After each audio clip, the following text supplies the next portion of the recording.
Oh, no. Just hold on. This is it, huh? Yeah. Don't worry, you go live, Vinay.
Hello, everyone. Welcome to this edition of ClarITea Chat.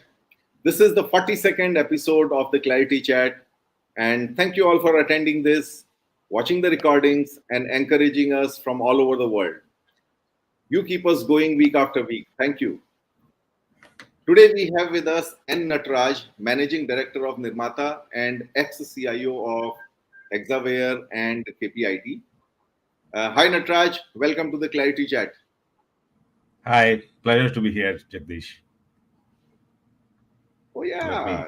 Let's do a remote cheers over a cup of tea. Yeah. Welcome to this session, Nataraj. Yeah. Nataraj rose from very humble beginnings.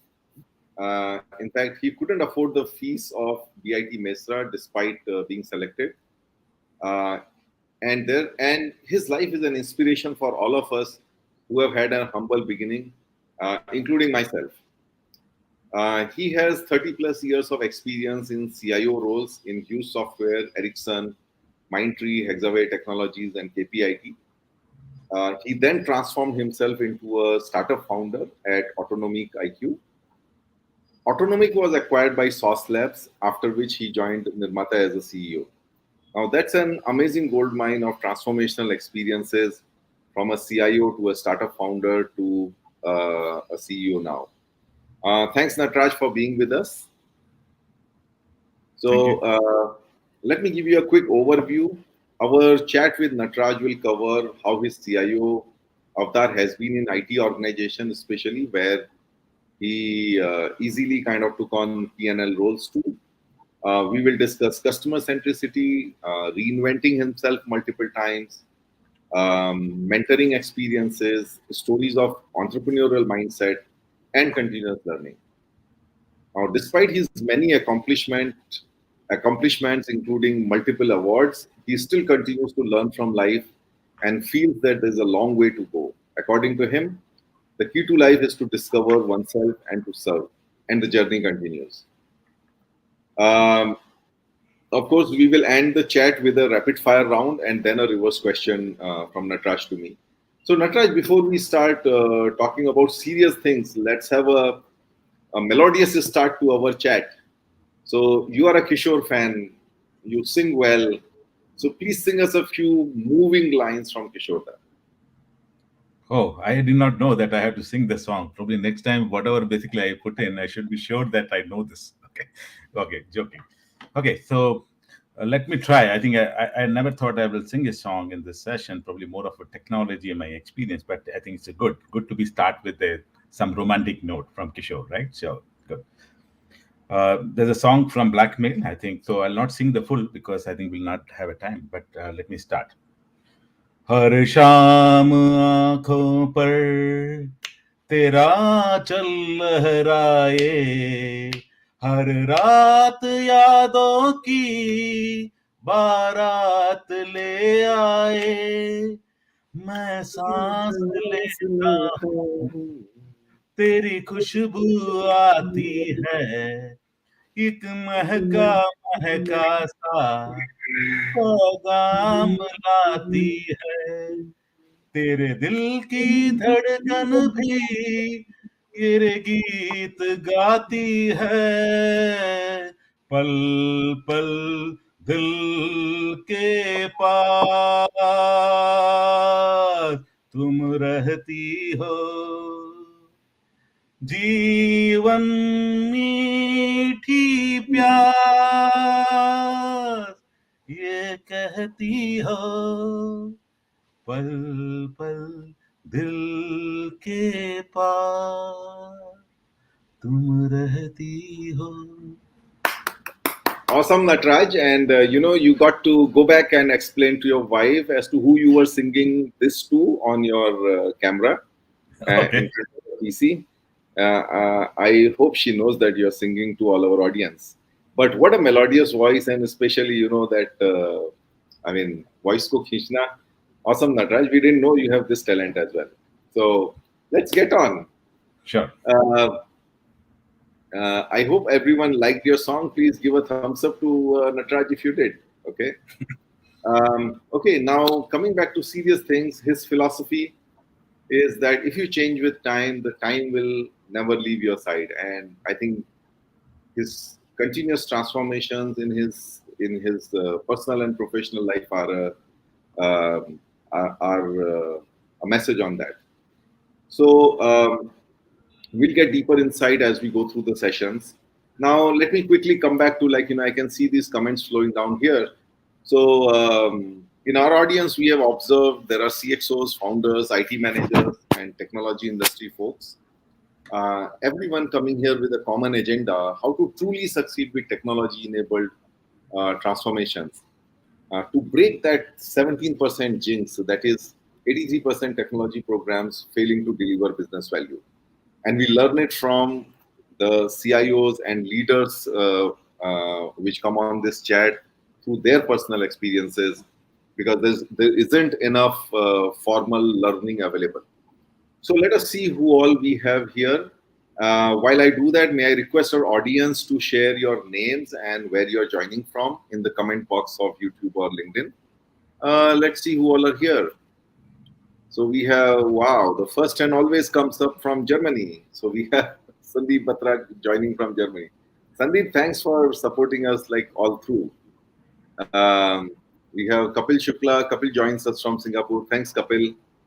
We have Rita Joshi. We have Sri Vallabh Kulkarni joining us from Chennai. We have Vijay sir, who always joins us. He was our first guest, and he continues supporting the initiative week after week. Um, we have Dr. Amrut Urkude, CIU IT head, and he says Hindi song sung by South Indian. Appreciate it. Well, I think Nataraj is more North Indian than South. He spent his childhood in Delhi. We'll come to that. We'll come to that. Yeah, and lots of thumbs up there for you, Nataraj. Well sung. Let's go ahead. Rachna from Bangalore. We have Somu from Chennai. We have Gibson from Bangalore. Hi, Gibson. We have Amrut. Amrut is from Mumbai. We have Dattatray from Muscat, Oman. We have Suresh uh, from Chennai. Hi, Suresh. Natraj, did Suresh Yeah. work with you? Yeah. Yeah. Oh, Suresh. okay. Oh. Hey, thanks, Suresh, for joining. We have Vinay from Pune, and we have Vipul.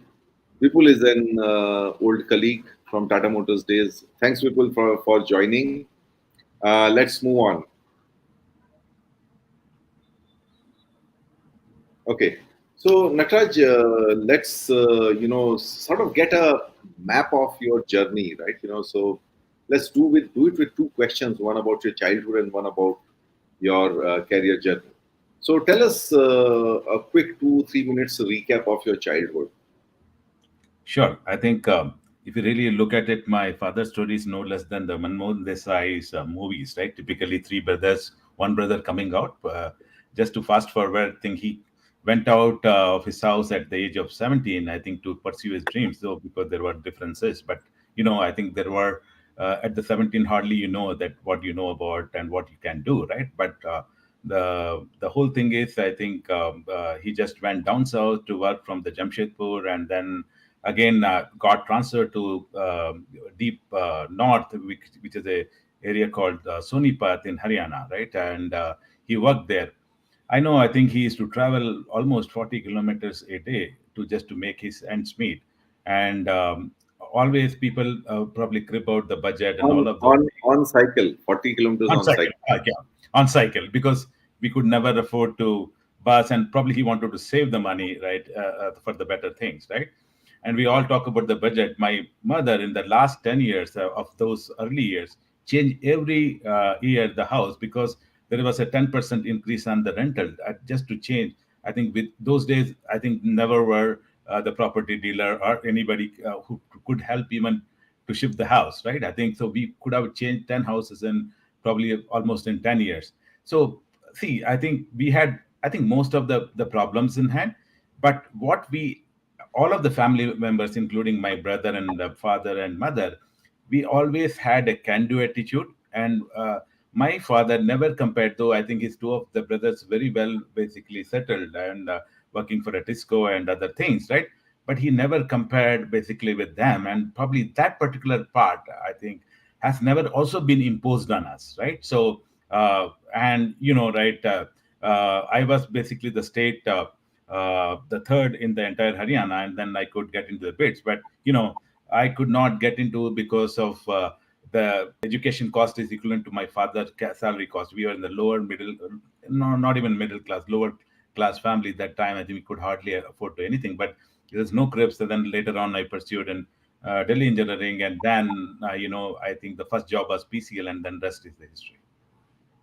Yeah. So let me kind of recap it. I mean, that's amazing. Your father pursued his dreams, went out, struggled, and struggled even when he had a family, and brought you up with maybe with not so much money, but loads of values, which is Absolutely. a can-do attitude.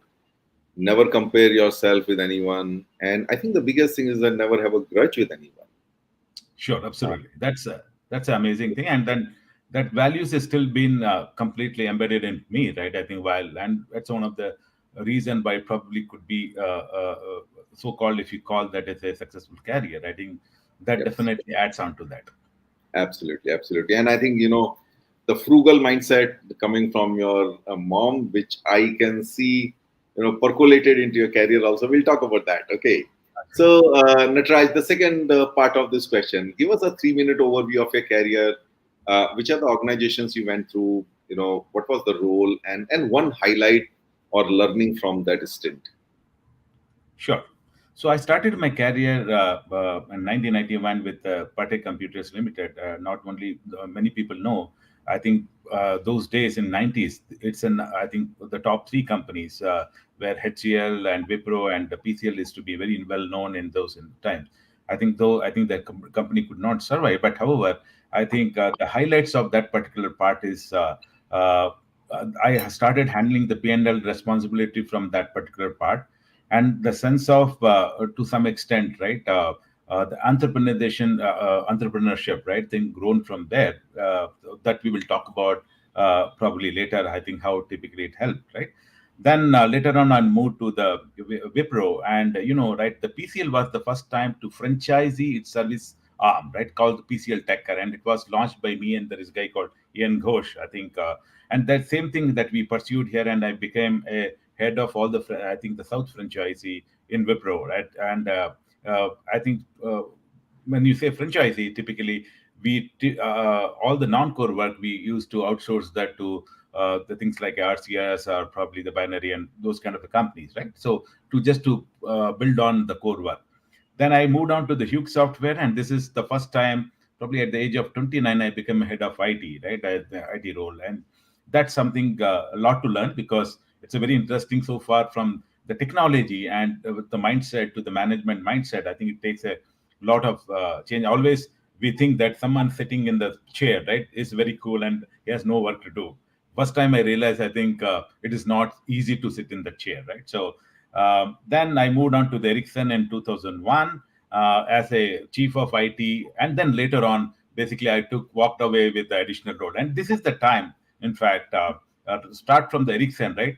I always entered in one role and walked always with another role, right? So that could be the beginning of the highlight, probably what Ericsson has given me from the thought show.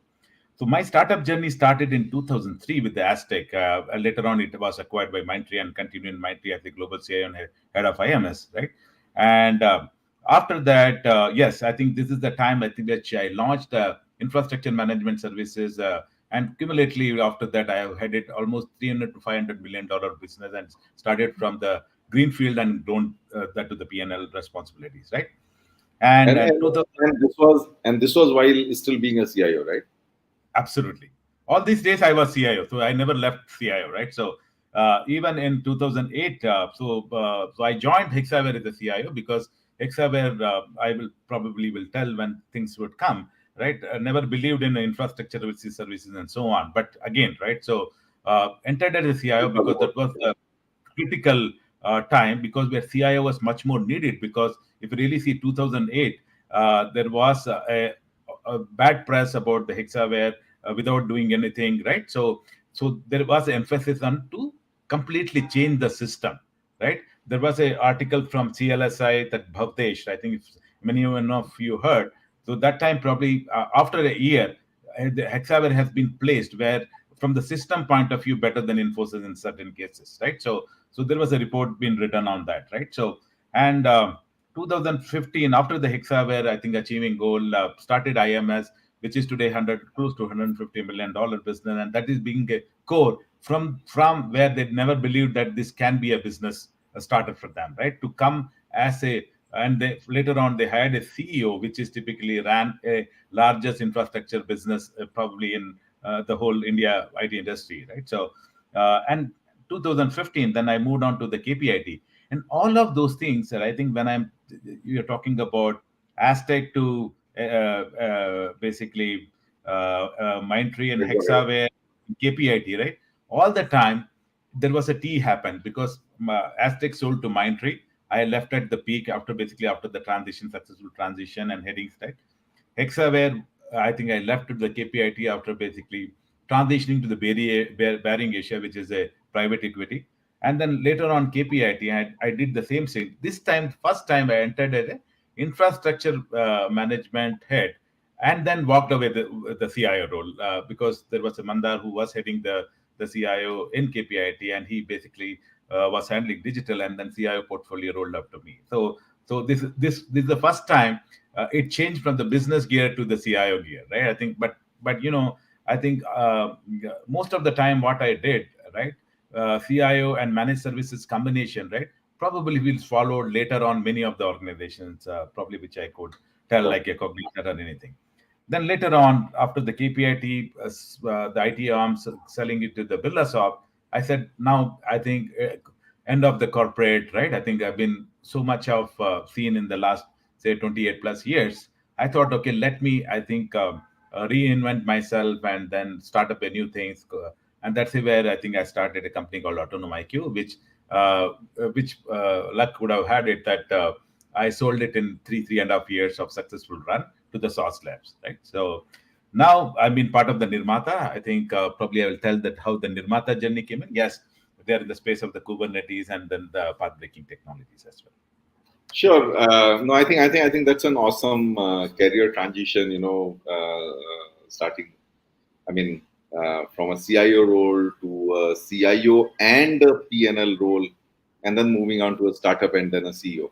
So Nataraj, now let's talk about some interesting themes that flow across all your journey. And the first one, which I'm also pretty passionate about, is customer centricity. Okay, and in your case, it was amazing to know that the customer centricity saved your job.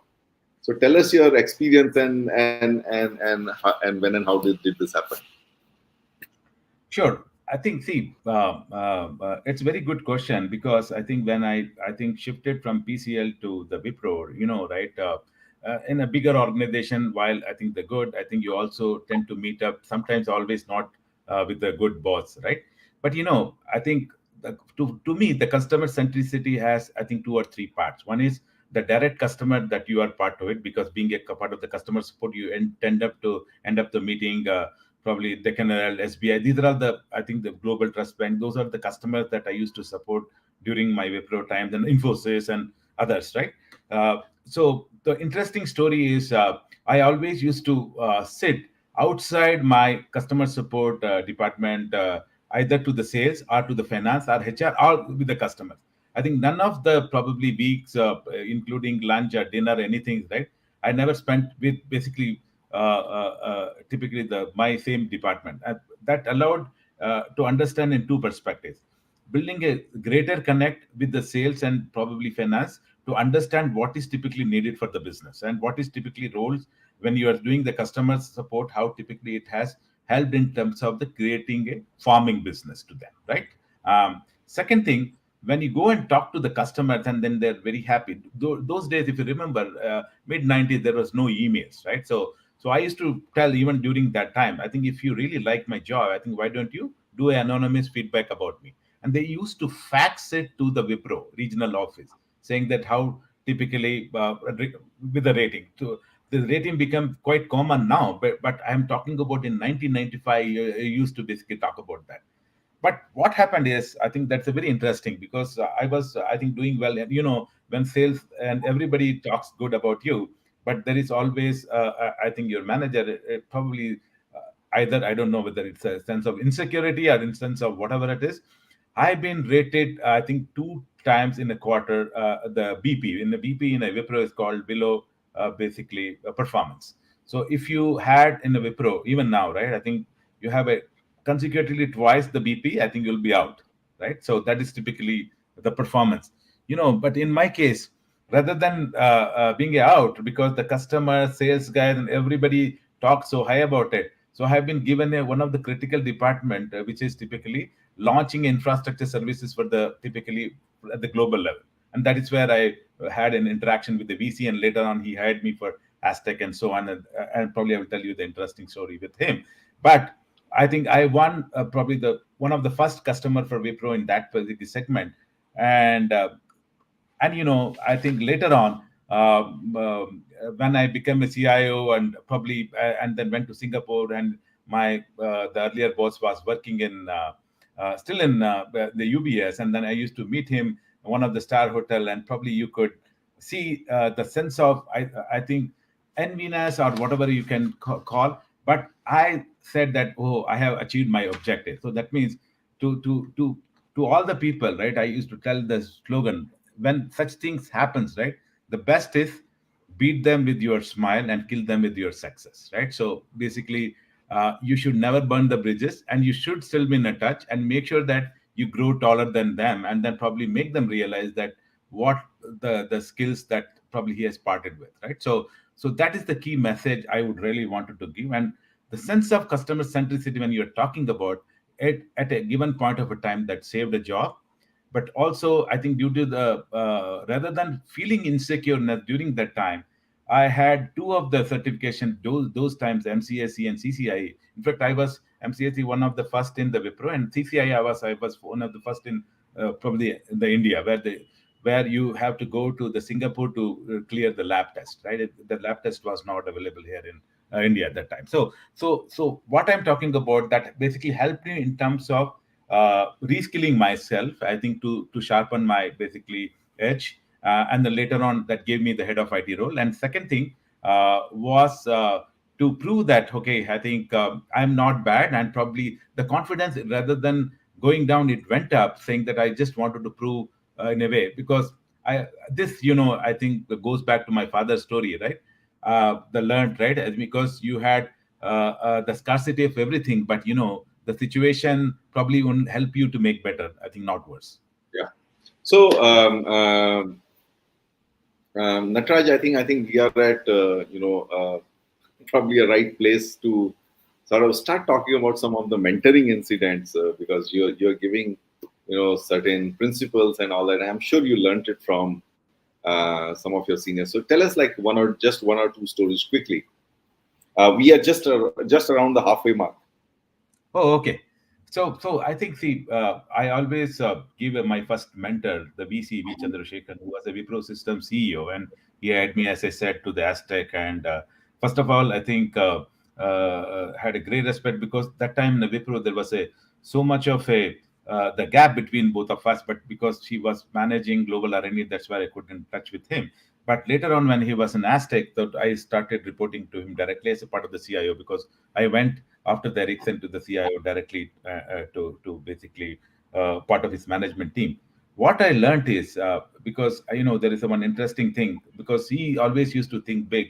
He's taken a big facility even when basically there was no projects and all. So during the audit, right, one of the facility head came out. In fact, we are a group of team to just to basically because IT is not merely IT, right? I've been asked to stitch, so in order to, I think, to have a larger capacity of the work. So he came, and we were just having a meeting, and he said that, hey, I have found out there is no access control, and STP would typically objected. What do we do, VC? He said that, am I a carpenter? Am I going to build the door? I think, why don't you basically get hold of some carpenter and get this access in place? So that taught me, right? Never take a credit of what is you are supposed to do in life, right? So that is the first basically concept. And then second thing again, right? I think during that time, the mentoring, probably it goes to the Hughes, and the guy who was heading is a Madhu, who came from the GE. And probably I think the GE culture, right? They're pretty much very very cutthroat in terms of their speaking, right? So when I we were growing at the rate of 40%, and the capacity goes to full, and then you go and complain to the head of Hughes, saying that when I was head of IT, saying that, hey, Madhu, we are running out of the seat. Then he used to tell that, hey, I have a 3 bedroom flat. Why don't you shift there? So basically saying that, boss, you just come out with a plan, and then why don't you basically suggest something? I think I'm not here to basically help you with the sitting capacity. You guys have to come out with. So what I'm talking about, when you are dealing with, I think, the CXOs, the CEOs, right? Never go with the problem. I think you will have a problem, but go with the solution.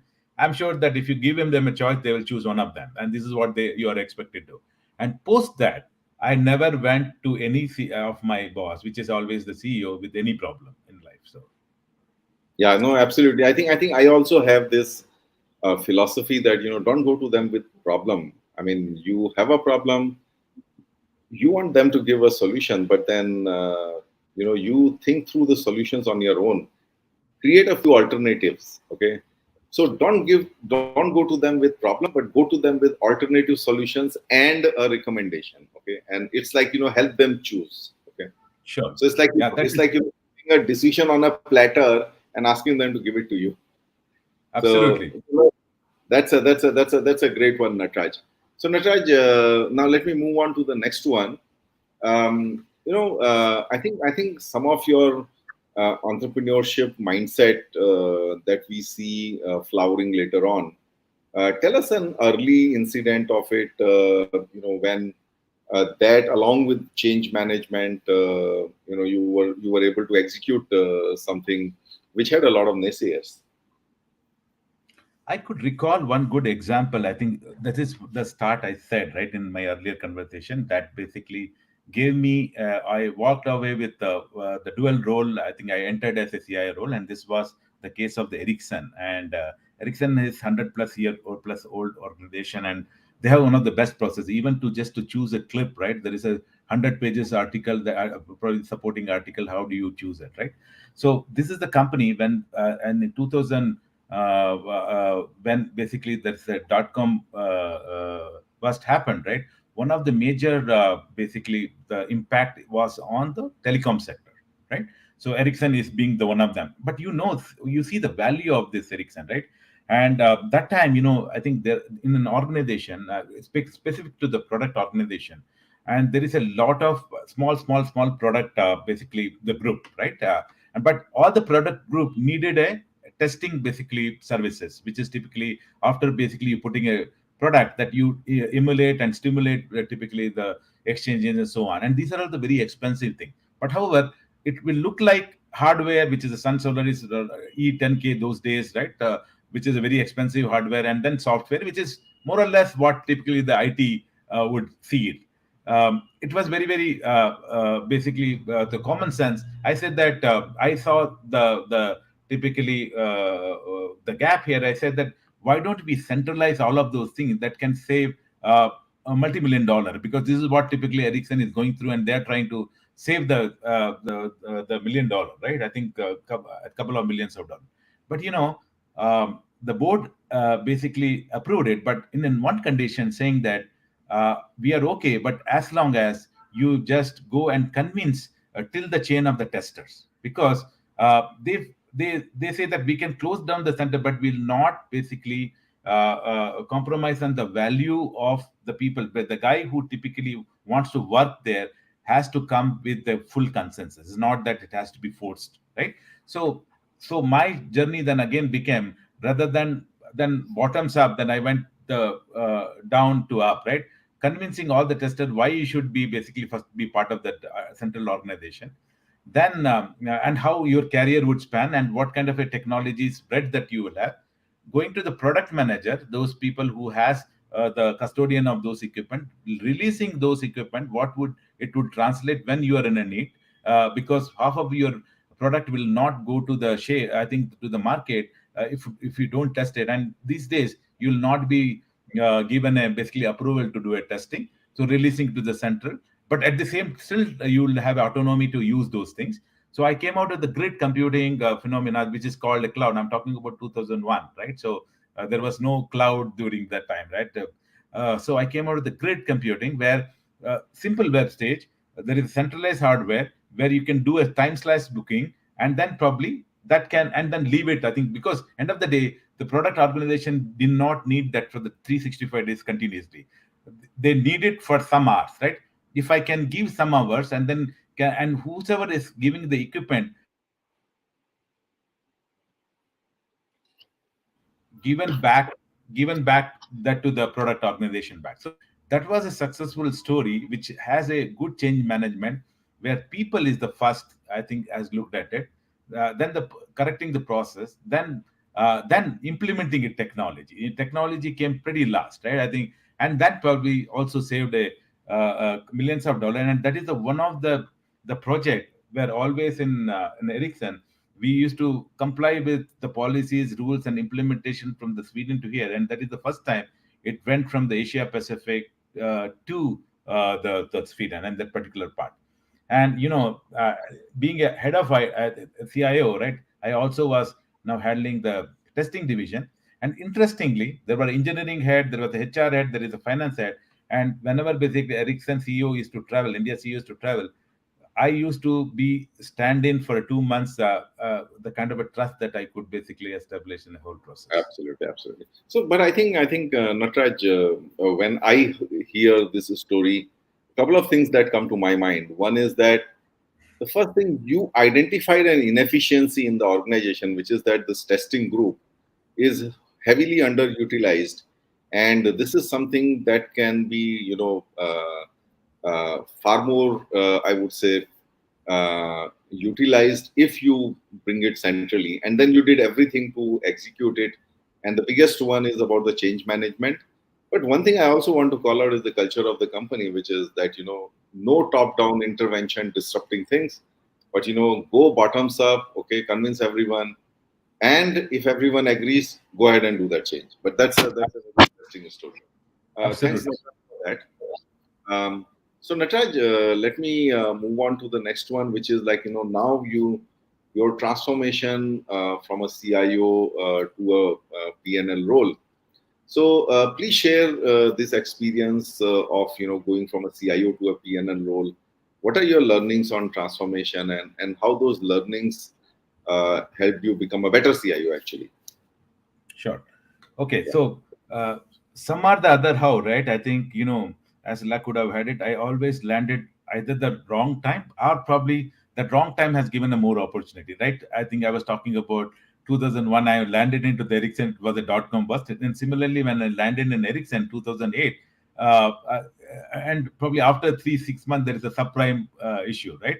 There was a lot of budget ID cut. So the very reason I think when you go and join with the full mood and suddenly you see, I think everything people are getting cut, salaries have been cut, because if you really see, the 2009 was the biggest basically the downturn in the IT industry, right, where I think most of the people been asked to go, at even the cut in the money. And at that time I also been asked to basically cut in terms of the budget, right? uh, but interestingly, right, always, right, necessity is the mother of invention, right? You so called, right? So I said that rather than cutting it, why don't basically I innovate or incubate, I think, the new business for typically in IT, and that is where I came out with the infrastructure management services concept. And I think this was not new, because Atul, who is the chairman of Hexaware, always believed that that is the right thing to go, but it was never approved by the board, because every software industry felt that if you are running a simple infrastructure services, your valuation on the software industry would come down, right? That was the typically the thesis, not that they would want. And second thing, the margins of the infrastructure is relatively lesser than that, and that probably will pull you the margin. And again, that was the second why it is always been rejected. But the whole theory was that the survival theory, right? And that is the time, I think the cloud was just emerging. I said that why don't we really look at it this in a two ways? One is you are asked me to cut a budget in which ways, I think, give me 6 months time, say 3 to 6 months time, where I use these are the resources, which is you don't, while I starting, I'm not asking you any budget to start, right? From the people perspective, right? Or from infrastructure, because I said that you give me the same, basically the people to run it, but definitely I was needing a two or three people to through the to market facing people, because you need a sales guy and you need a typically customer success guy and all of those things. So those were the few investment. But at the same time, I came out with a business plan of those days of 50 million, basically business plan in 3 years, right? So I think it looked very, very promising. But the question was, I think, why do you think so? When basically everybody is so many years of old in this infrastructure business, you would be successful. I said, this is a, I think, whenever there is a technology change, right, there is a space for the new basically company in that, because we will not have any old baggage. And that is where basically the cloud concept came in. And I transferred most of the infrastructure to the cloud for two reasons. One is when the consolidation offices were getting closed, and then we were moving one single campus, right? That time there were multiple basically offices, right? And then you're closing and then moving to the one. But at the same time, during the STPA restriction, you could not move equipment to the SCZ because there's no movement allowed, right? During that time. But what you could do, but you can't throw away the server just because you wanted to operate from the SCZ service, right? So I came out with the thing that everything should be one data center, putting it, I think, the big thing. And we retained one office with and converted to the bigger server room, and then all the computing resources across be end up basically basically drawing from that. So that basically started a thinking of concept of the cloud, right?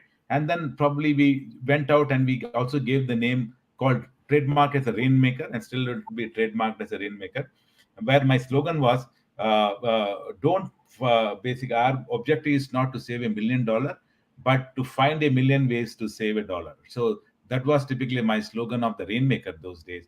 And I Awesome. think not only that saved the cost of IT, but also it launched a cloud services, the main hardcore ERP business what Hexaware is to run. So we used to tell that we can do SAP on the three-tier architecture and or Oracle on the three-tier architecture. That gave a birth to the new way of selling the ERP business from that perspective. So So, now I think, yeah. yeah, Nataraj, I think that's a great story. When you are being asked to cut cost, you find a way to transfer that cost towards a P&L, and start making some money. But I think that is something which you can do in an IT company where you were a CIO. But before I ask you a related question to that, let me share with you my own example. I took over as a CIO in March 2009, which was a few months after the subprime crisis, and I think my CFO and my boss had sleepless nights. I knew how much stress he was into, and he asked me to cut budgets by 30%. And I was looking around. We were already underinvested, much below the industry benchmarks, and I was in a corner, and I offered to him. I said, boss, whatever you want me to cut cost, double of that I will give you as a business value. And then I told him that, listen, all these technologies that we have invested in, I don't think we are making the most out of it. What I'll do is, without new investment, just by sweating out these technologies better, I will give you double that business impact. So he looked at me and he didn't know how to respond, because as a CFO, 30% cost versus 60% impact, what will you choose? So he gave me that, and I think from then on, as long as I was the CIO, I used to report the business value added every year, which used to be a few X times of my IT budget, and that's what actually helped me get IT budgets. Now, I think combining these two together, let me ask you the next question. We are talking of IT budgets, which is a concern of every single CIO. Okay, Absolutely. and I was surprised to see when you said that I didn't have a problem with the budgets. So now, broadly, how do you think about IT budgets, and what is your advice to our fellow CIOs about how to look at IT budgets? Absolutely. I never had any problem for simple basic thing, right? I think it's again a common sense, right? I'll just give you one analogy before basically I start. I think so that you will appreciate. A person I think enters in a train, and then he with the heavy suitcases and so on, and then even basically when he got into the train, his berth, right? I think he's still carrying the suitcases on his head, and everybody start laughing at him. Hey, I think now you have the berth reserved. Why don't you put suitcases down? I said, no, no, this is my suitcase. I have to, I think, basically take its weight. They're again laughing. So basically, the IT organization is like that, right? Why do they carry the budget of the functions on their own head, right? Because it is you're not doing buying a server for yourself. Neither you are implementing a technology or ERP for yourself. You're doing it for the business. So I came out with, and wherever I came, I introduced a concept called BPOC, which is Business Process Operational Concept, right? Where I always used to have some CEO to be the head of the BPOC, but CEO, never turns to that meeting. I think he has a lot of other things to do. So end up you doing the things for him. But however, there is a finance head, HR, and everybody, I think, is a part of this concept. So whichever the technology typically I really wanted to have, always have under his budget, right? And you are going to be the spender of the budget, right? I think it doesn't matter where it sits, but always, and two things you need to achieve, right? One is you're talking about the budget, and second thing is the ROI. And ROI most of the time is not that because of the implementation that goes bad. ROI because of the data, which garbage goes in, garbage comes out, right? You might have one of the best success SAP or ERP, right? But if you don't have data into it, it won't give you the, I think, required output, right? But if you are part of the BPOC, and that guy said that, hey, this is the business things that I needed, and I have implemented it for it, it becomes his responsibility to make it a successful. So I probably achieved two things here. One is walking out with always with the budget, because with me there is another crying happens with the HR or finance, I think the business or sales guy. And second thing, also the implementation of those budgets again is not my responsibility, but however I always control these two without knowing them, right? So that is the basically the beauty of it. Absolutely. In fact, I had carved out in my own. So I tried to bring in a concept which was like, the budgets which are required for IT operations and the budget which are required for business process capabilities, whether it's for HR or for supply chain. But my boss refused. He said, like, you need to take the entire ownership. So we said, okay, no problem. And then we started actually, like, a governance process with the business heads or the department heads. And we would do the entire process of business, of planning, budgeting, prioritization with them. And then we will tell them that, hey, listen, this is what we are going to be submitting as part of the budget, which we want you to sponsor whenever these come for, approvals and defense and all that.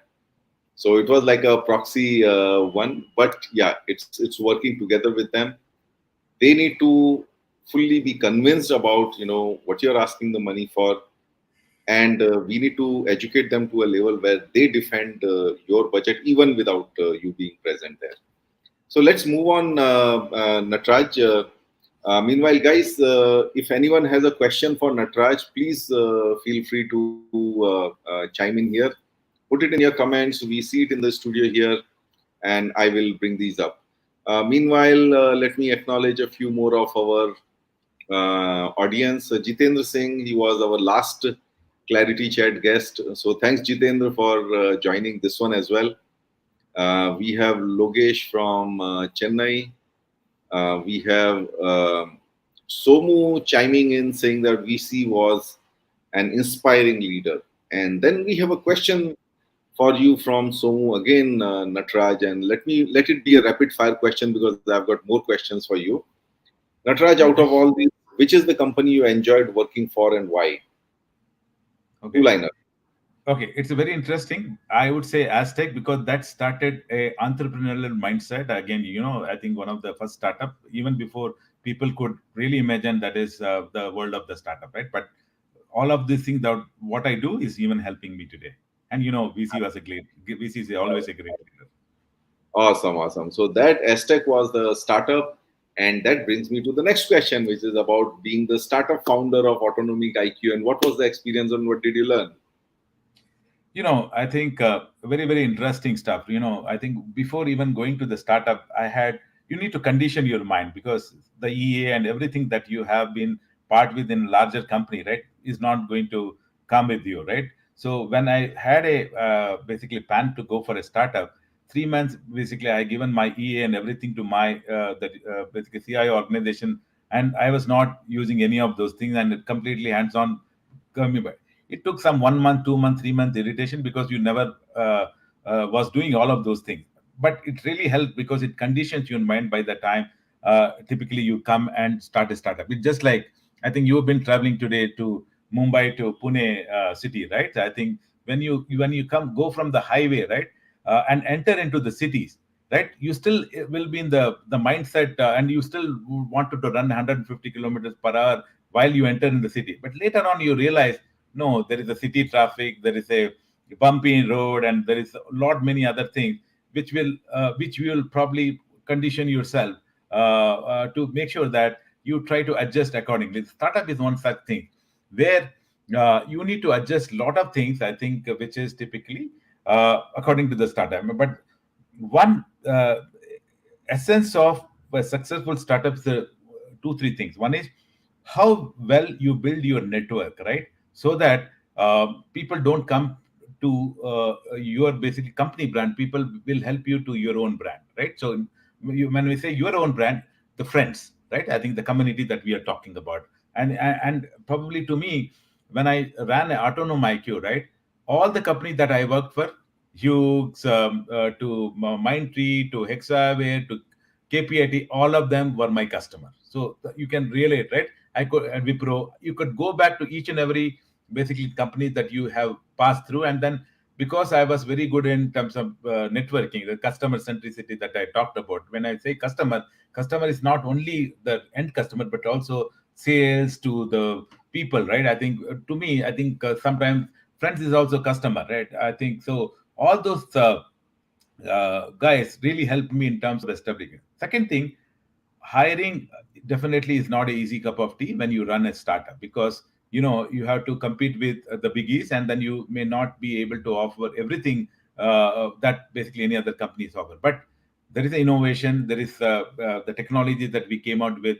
the path breaking AI and ML, and then you need to sell, right? Again, you're selling this concept to the young minds to join you, right? any IIT probably will not join the larger company like a Google, or why would they join you, right? But you need to sell this concept to them. So, the startup basically I think, makes you definitely a good technology person, but also good, in a way, I think, good selling person automatically. Awesome, awesome. And what was it about the expressway and the city roads? Right? I think once you come, I think, and start managing, you get used to it, right? I think you know how to basically navigate through it, right? So that is Okay. a that is a sense of learning which comes, saying that, hey, now, I think also sometimes the way you have come, because my early years, I said, right, my mother used to, every year she used to basically change the place, right, without any support. So some of these things, you learn by the experience, and you probably would have seen somebody executing it, and this will never hurt you, because if you have been built in these values, I think it will never go wrong. And Yeah. learning is always continuous. Okay. So, Nataraj, there are some audience questions. So Dattatray is asking, being a CIO, how often did you manage to get the financial details of the company from CFO or CEO? How was your experience while obtaining such details? So interesting thing, because I always been lucky, because CFO and CHRO is always close friend of mine. As I said, even when basically you design a facility, and in fact, when you define a facility, I think CIO plays a very important role. So I always used to make sure that I'm in the same complex where the CFO and CHRO sits, right? So that you always don't talk only about your the official stuff, but also you talk the other things as well. So that, first of all, that makes you a much more, I think, person, and then probably build a relationship. And second thing, when you do a BPOC, right, I think the information is something which probably is being mandated to give, because the process is been set like that. You need to give that, right? And Yeah. third thing, I think, after if you know 2008, 2009 Satyam case, right, this becomes very, very evident, right? I think where the financials and IT and financials become a very, very important fact of that, where the CIO used to sign on a balance sheet report even before that, and I think all the information that is being entered is true, right? So I think these are all some of the things which I think moved you to the boardroom, and also when you have to sign for some of the things, I think be Sure. sure that some of the information is been authentic and so on, right? Yeah. Let's move on, Nataraj. So, Nataraj, um, yeah, I mean, I had one curiosity that, after an exit into from a startup, that within 3 years, one of the things that you want to do is to, like, just come out and play golf, retire and play golf. And you are a golfer, and I was like, then why Nirmata? So what's the story? Tell us a quick one behind it. How did Nirmata come? Sure. See, the investor who has invested in, typically in AutonomIQ, right, invested in Nirmata. And when he talked about Nirmata, I said, hey, this is the next company probably which is going to be very soon a unicorn of the world, right? So should be invested. So it's just like a story, right? I think like any Don says, right? Startup एक दलदल है, right? तुम आते अपनी मर्जी से हो, पर जाते बस किसी और की मर्जी से हो. So I always been blessed by the investors, I think, who typically pursued me to join Nirmata. And yeah, So you had the confidence of the investor to say that, okay, I bought over your company, but here's my other investee company. Why don't you yeah, take? yes. I Awesome. think he gave me three or four choices, and probably I think the Nirmata was close to me, because that is the typically the state of open source and Kubernetes, and then I could relate myself right from the Wipro days. I think this could be the best thing to start my next. So Nataraj, I think there's a question from Kiran, which is for me, if I'm correct, because when I talk about like adding that business value, so interested to know how you convince the management of adding business value. Can you share a few examples? Of course, Kiran, so we looked at one of the things I did when I became a CIO was to basically set up, some architects team and ask them to, develop a sort of a BPML, a business process master list of the organization. And we used to continuously refer to it as to, okay, which of these processes are manual, or where technology is not being effectively used, or where we have done something but it has got diluted or whatever. So some examples could be that even in something as simple as a material inward gate, we would find that either a barcode printer scanner is broken, or something else is broken and it's not being used. And, people are happily putting manpower on it. And we were making sure through our team of DRMs that the process is as built in our ERPs and various systems. Uh, they used to physically audit those, that are these working or not. The second big low hanging fruit that we found was in BI. So I brought in a BI leader, a budding young person who's now a sort of chief delivery officer. He said, like, please, empower our people with information. The other thing which, a simple thing which we did was to improve this speed of information. So, I was using SMS in a big way on the CRM side from where I came. And, I asked my team, and my team had already converted that into web service. And we just opened it up to all the application teams. And we said, okay, wherever people are looking for an SMS or a real-time alert from the system, please use this and build it. And very soon we had like these hourly production alerts or like downtime alerts, etc., coming from our MES systems or SAP systems. And that really, so a lot of it was improving the brand and perception of IT, but quite a few of it were tangible value adds, which we had our own ways of capturing. So And Jagdish, I think I think as me, I think similar way, right? I think I always divide into the four typically, right? In IT organization, finance, HR, delivery, and typically the metrics what CEO requires it, right? So in the sales, always right, your DSOs, typically how much time it will take, how much leakages of, and then typically what the customer requires from the sales, and because those guys who travels, I think absolutely need a constant information of what is the last budget and renewals on time and so on, right? And from the finance perspective, it's always right. The For example, after that we always had a quarterly report. I think the closure of the quarters is much faster because your all systems were integrated and so on. From the delivery, if you really see the cost of it, IT goes right. I think if I charge, say, I'm just giving you a ballpark, the $20 per hour, right? So there is an infrastructure and there is a people cost, $5 per hour. So that means if you know this cost, you'll be able to see that what is your gross margin, so on. There is no system, in no way I think you'll be able to know it, right? I think how do you typically take a project, right? If at all at the 40% less or 20% less, what amount of the time you walk out with saying that I think I can't go beyond that because this will give me a negative margin. This can be only done by, I think, if you have the calculations of, I think, your cost per seat, your delivery efficiency, and so on, and that can only come by the system. And in basically the good times in typically IT organization, there was always a dropout. For example, there is 10 of the people who joined probably will not turn up, I think, the next month. But earlier, IT, the HR used to give the salary and then used to recover. So these are all the leakage of the typically finance. In IT, typically, whenever the exit, and immediately this goes. This only system probably can prove all of those things. As long as you can quantify in each of these quadrants, I'm sure that I think that will give you the business value. yeah. So no, and whatever you are talking about right now, Nataraj, what really struck me were that they are all business issues. They are all business process issues. And as a CIO, there is no alternative to knowing your business well, knowing what the pains are, knowing where the information requirements are, and where that those information requirements can improve your process or can tighten your process.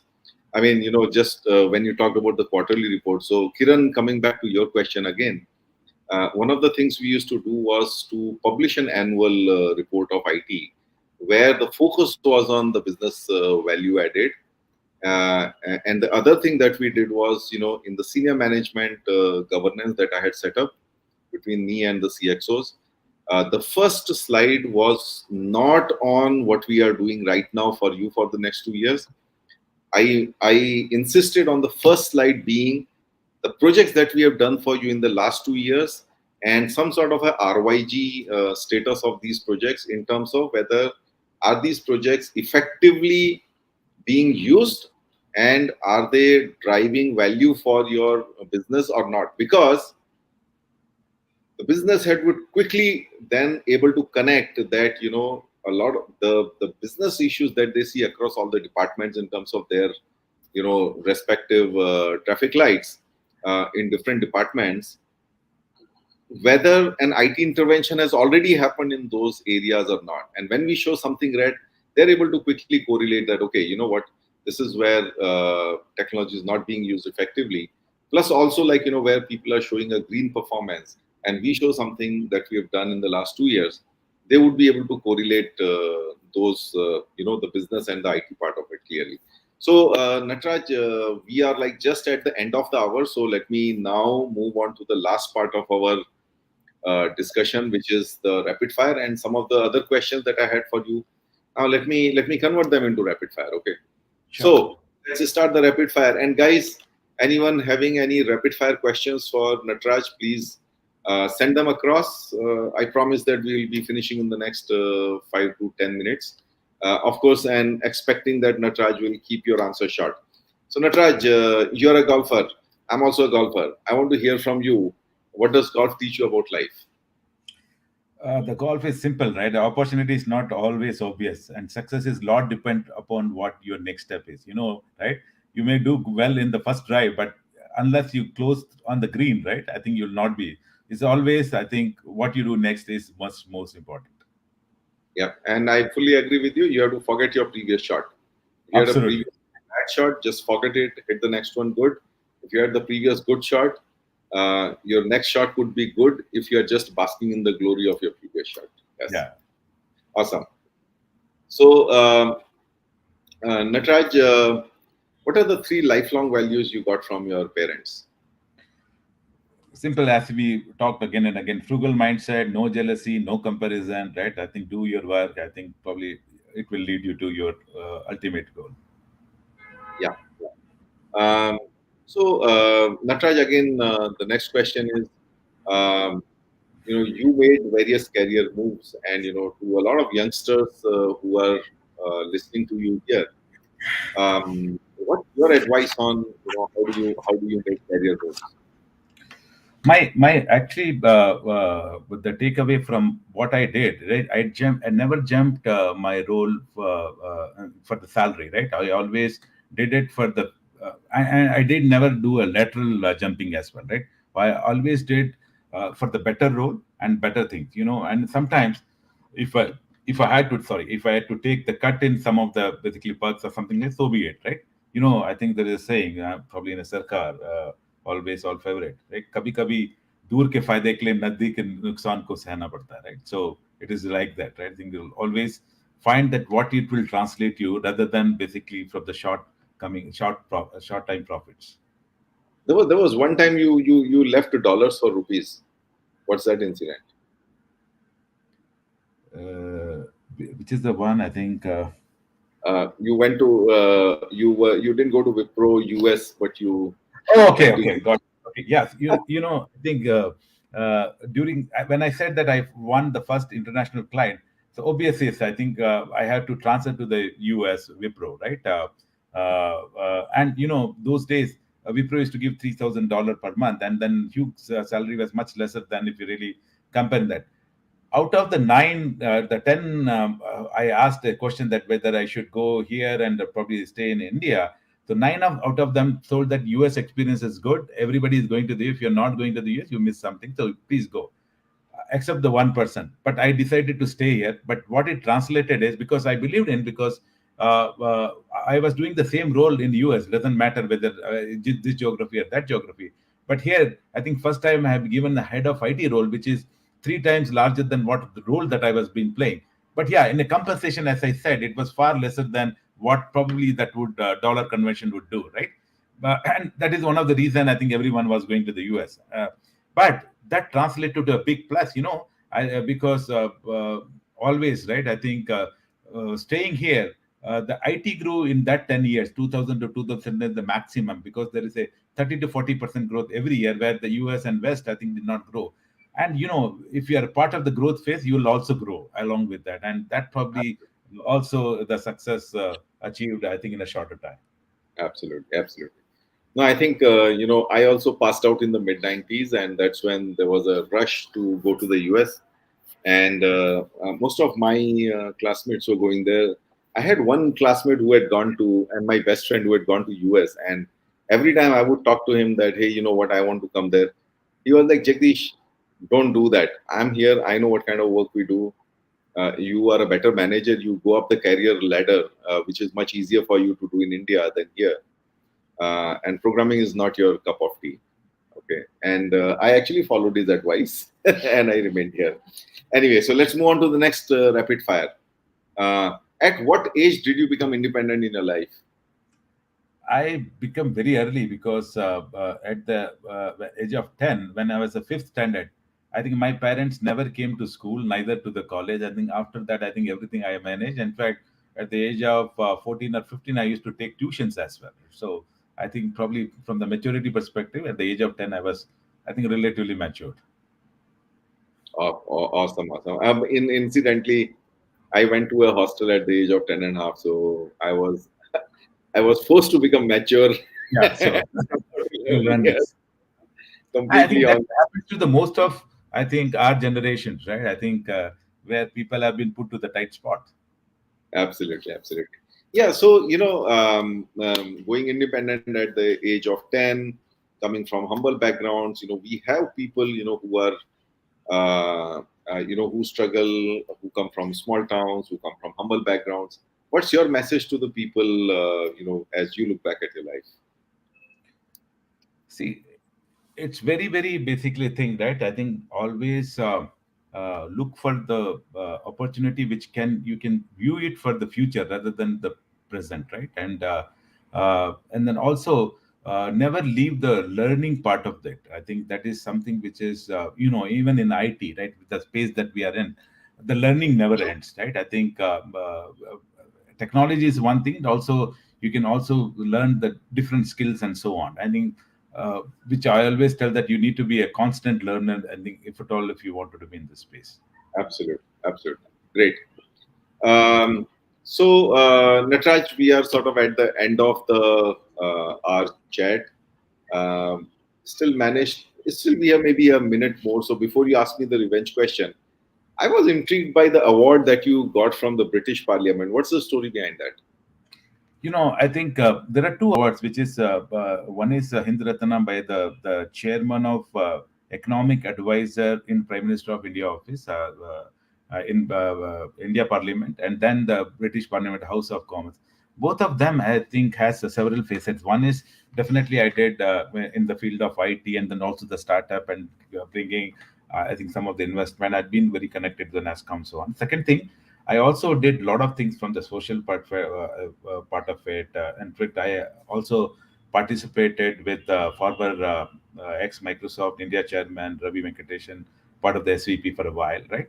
And also, I think, did a couple of things which probably in the NRI community, which attracted this typically award. So I've been asked by the typically British Parliament to achieve award, and there are 30 people worldwide typically goes every year to receive this kind of award. So Awesome, I've awesome. been fortunate enough to be a part of this 30. Awesome, man. I think it's inspirational that you are still that you're giving back as much as you have received. Again, coming from a humble background, you have reached somewhere, and now you're giving back, and that's getting you those accolades.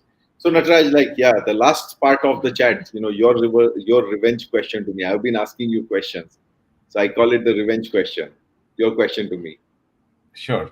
I think one is this platform is pretty good, and it really requires a lot of time, really, to go through and each of it. I think you are doing a great job. But the question to you, uh, what is basically one thing which made you to start this platform, and what you view this is in the next 5 years, this to be a part of, right? So is it something which you are thinking, or probably you are doing it? and probably we'll see it how it basically spans up. I think what is typically overall objective of it. Yeah. So great question, Nataraj. So see, we are in our 42nd episode. So when I started it, I had not thought this far that we will go to we'll continuously go to 42 or whatever. But I think when we did it, it came out of a certain purpose. I actually sat on the idea. I got this LinkedIn Live approval, and I knew that I wanted to talk about the business value of IT and creating success with technology transformations, and getting real, because in various IT conferences that we have been, and I have had discussions with my peers that, hey, you know what, things are not as rosy as we make out them to be in the IT conference. So why don't we talk the real stuff, which is that technology-led transformations are hard.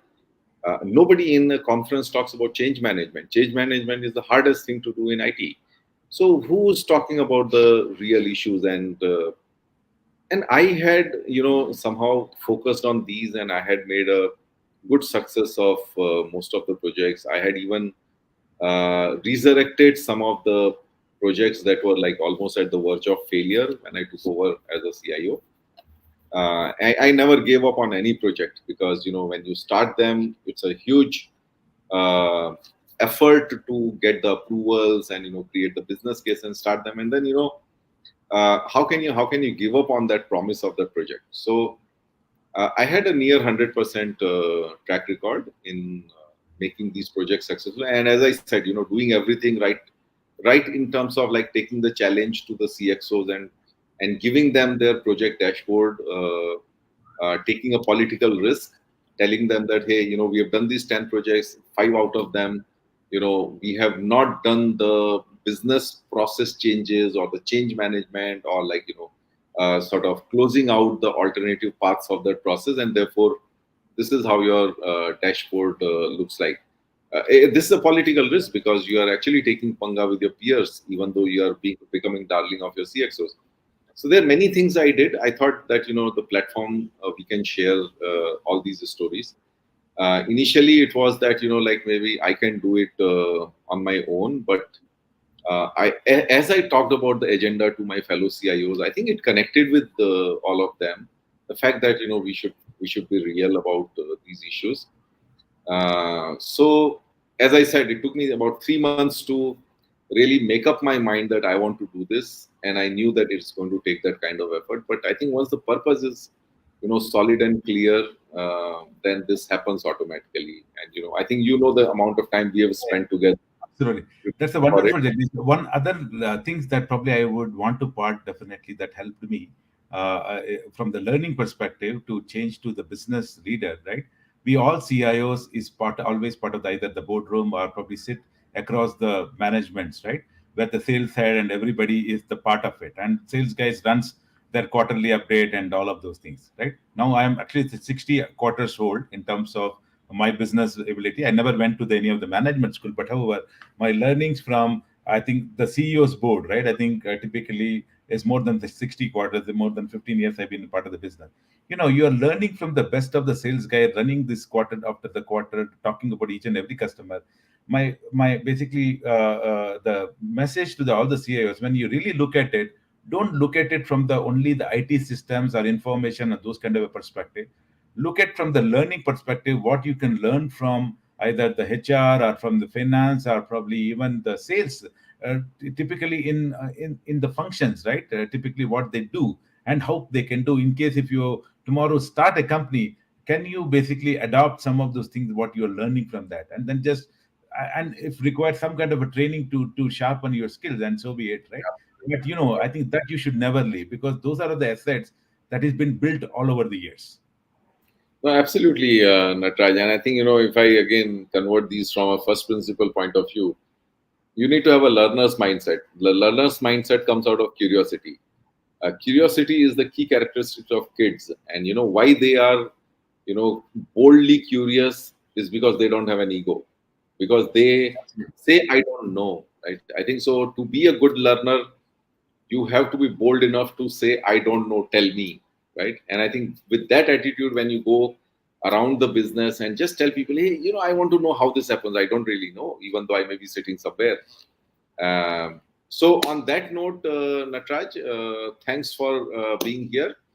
And before we leave, thank you all my audience for attending and engaging. Thank you for your comments, for your questions.